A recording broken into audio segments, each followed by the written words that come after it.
Kasih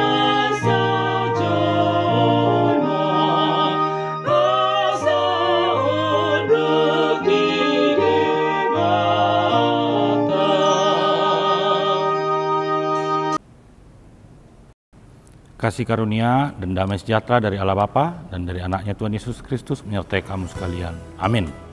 Firman Tuhan yang menyapa kita hari Sabtu tanggal 14 Desember 2024 diambil dari Mazmur 97 ayat 11.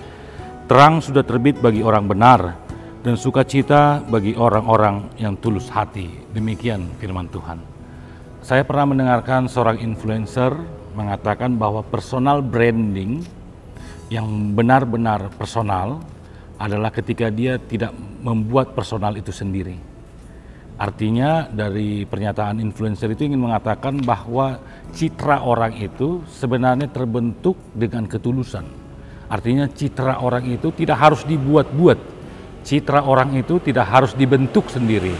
Karena itu kalau dikatakan orang yang bercitra baik sebenarnya dia tidak harus berpura-pura menjadi baik. Tetapi dengan dia ketulus berbuat baik, maka orang akan memandang branding dia, citra dia, personal branding dia adalah dengan orang yang baik. Karena itu juga sejalan dengan firman Tuhan pada hari ini yang mengatakan bahwa terang itu sudah terbit bagi orang benar. Artinya ketika orang ingin bercahaya, itu tidak hanya harus dibuat-buat. Ada orang yang berpura-pura dia bercahaya, tetapi padahal orang melihatnya dia tidak bercahaya. Tetapi firman Tuhan mengingatkan bahwa terang itu akan datang kepada orang yang bercahaya jika dia tidak harus mengejar cahaya itu. Dengan dia berbuat baik, maka terang itu sendiri akan menerangi dirinya. Dan sukacita bagi orang-orang yang tulus hati. Karena itu terang dan sukacita itu akan ada ketika orang itu mau di dalam ketulusan hati, tidak dibuat-buat. Sekali lagi saya katakan bahwa banyak orang yang berbuat baik itu karena personal dirinya dibuat-buat.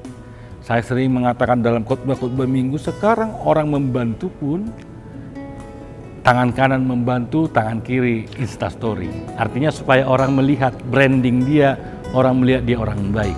Tetapi firman Tuhan mengingatkan kita, terang Tuhan itu datang ketika kita benar-benar tulus, kita benar-benar bersukacita di dalam Tuhan, maka terang itu akan menyinari kita dan orang dapat melihat terang kita. Sama seperti ketika kita menaruhkan lilin, ketika kita memegang, kita tidak akan bisa melihat terang itu. Tetapi terang itu harus ditempatkan jauh supaya kita dapat melihat seisi ruangan ini. Maka terang tidak harus dibuat-buat. Ketika kita berbuat dengan ketulusan hati, maka personal branding keterangan itu akan menyinari hidup kita. Hiduplah di dalam terang Tuhan dengan ketulusan hati. Amin. Kita berdoa. Terima kasih Tuhan, kami telah mendengarkan firman-Mu, ajarlah kami agar kami hidup di dalam ketulusan, sehingga kami tidak berpura-pura di dalam kehidupan. Dengan kami tulus hati, maka terang-Mu akan menyinari kami, dan kami akan bersukacita. Di dalam nama anak-Mu Tuhan Yesus Kristus kami berdoa dan mengucap syukur. Amin. Selamat beraktivitas Bapak Ibu, Tuhan Yesus memberkati.